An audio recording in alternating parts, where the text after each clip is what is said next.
सोलापूरच्या जनतेने इतक्या मोठ्या प्रमाणात मतदान आम्हाला केले त्याबद्दल धन्यवाद आणि आम्ही हा पराभव मोठ्या मनाने स्वीकारलेला आहे। जसा पराभव पचवता आला पाहिजे तसा विजयही पचवता आला पाहिजे। प्रणिती शिंदे यांना विजय पचवता येत नाही, त्यामुळे अहंकारातून वाचाळ बडबड सुरू आहे।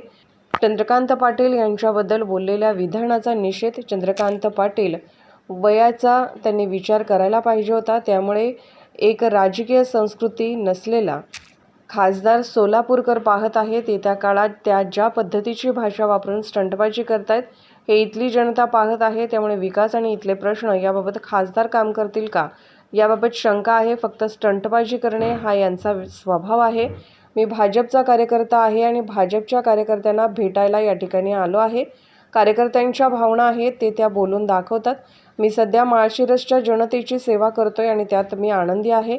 हा निवडणूक आयोगाचा विषय आहे आणि ती एक स्वायत्त संस्था आहे। येत्या काळात आमचे कार्यकर्ते निवडणूक आयोगाच्या निदर्शनास आणून देण्याचं काम करतील।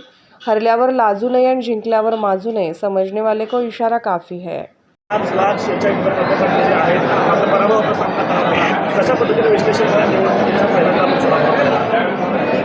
सर्वप्रथम मी सोलापूरच्या जनतेचे खूप धन्यवाद व्यक्त करतो। इतका मोठं मतदान या ठिकाणी आम्हाला केलं आहे आणि आम्ही पराभव मोठ्या मनाने स्वीकारलेला आहे। त्यामुळे येत्या काळामध्ये सोलापूरच्या जनतेशी जो ऋणानुबंध आहे, इतक्या मोठ्या प्रमाणात मतदान या ठिकाणी मला केलेलं आहे। भारतीय जनता पार्टी महायुतीला केलं आहे। त्यामुळे आज कार्यकर्त्यांना भेटावं, संवाद साधावा म्हणून आम्ही आलो आहे। आम्ही भारतीय जनता पार्टीचे कार्यकर्ते या ठिकाणी पराभवातून खूप काही शिकत असतो। त्यामुळे आम्ही खूप काही चिंतन या विषयामध्ये करण्यापेक्षा कार्यकर्त्यांनी या निवडणुकीमध्ये जे काम केलं आहे त्या कामाचं कौतुक करण्यासाठी निवडणुकीमध्ये वाद आरोप प्रत्यारोप होत असतात। मात्र निवडणुकांच्या समोरच्या उमेदवार असं म्हणतायत की दंगल करण्याचे प्रयत्न आपल्या सगळ्यांचे होत आहेत। त्याला कशा पद्धतीने उत्तर देणार आहात? असे प्रयत्न होते। सगळ्यात महत्त्वाची गोष्ट आहे की पराभव हा पचवता आला पाहिजे, तसा विजयसुद्धा पचवता आला पाहिजे। त्यांना विजय पचवता येत नाही आहे। अहंकार आणि त्याच्यातून ज्या पद्धतीने वाचाळ बडबड सुरू आहे, मला असं वाटतं की सोलापूरकरांना त्या ठिकाणी विकास, इथल्या जनतेचे प्रश्न हे कधीही ते सोडवणार नाहीत। स्टंटबाजी करून सोलापूरच्या जनतेची दिशाभूल करतील। सोलापूरकर पाहतील की कशा पद्धतीने या ठिकाणी आपण कसा उमेदवार निवडून दिला आहे हे सोलापूरकर पाहतील। हो, पण एकीकडे सिनियर मंत्री असलेले चंद्रकांत दादांबद्दल त्या चंपा असा उल्लेख करता आहेत आणि पद्धतीमध्ये करतात। कसं पाहता याकडे राजकीय संस्कृती आहे? आदरणीय चंद्रकांत दादाबद्दल जो त्या ठिकाणी जशा पद्धतीने एक अपमानजनक, अतिशय निंदा करावी अशा पद्धतीने जे बोललेलं आहे याचा मी सर्वप्रथम निषेध करतो।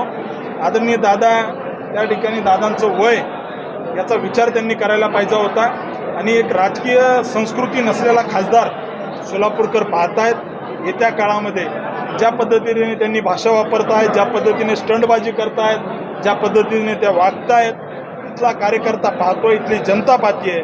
सोलापूरकरांना या ठिकाणी एकच सांगतो की येत्या काळामध्ये विकास आणि इथले प्रश्न याबद्दल इथले खासदार कधी काही करतील का नाही याच्याबद्दल शंका आहे। कारण फक्त स्टंटबाजी करणं हा यांचा त्या ठिकाणी खऱ्या अर्थानं स्वभाव आहे आणि सोलापूरकर ते अनुभवत आहे। शहरामध्येची निवडणूक आपण लढवावी अशा अनेक कार्यकर्त्यांची इच्छा त्यांनी सगळ्यांनी बोलून देखील दाखवलं। असे काही प्रयत्न होते? भारतीय जनता पार्टीचा कार्यकर्ता आहे आणि भारतीय जनता पार्टीच्या कार्यकर्त्याला या ठिकाणी भेटायला आलो आहे। कार्यकर्त्याच्या भावना कार्यकर्ता बोलून दाखवत असतात। शेवटी मी कार्यकर्ता आहे, त्यामुळे मी कार्यकर्त्यांना भेटायला आलो आहे। निवडणुकीचा वगैरे विचार आज तरी मी माळशिरसच्या जनतेची सेवा करतोय, त्यामुळे मी त्याच्यामध्ये आनंदी आहे। एक प्रामुख्याने आरोप झाला मतदार यादीमध्ये नावं अनेकांची डिलीट होती। विधानसभा अधिवेशन सुरू आहे, अधिवेशनामध्ये काही मुद्दा या संदर्भात उपस्थित होईल का? अनेक जिल्ह्यामध्ये मुळात हे निवडणूक आयोगाचा विषय एक स्वायत्त संस्था आहे, त्यामुळे येत्या काळामध्ये त्याच्यावर आक्षेप घेणं, त्याच्यावरती काम करणं हे भविष्यामध्ये निवडणूक आयोग करेल।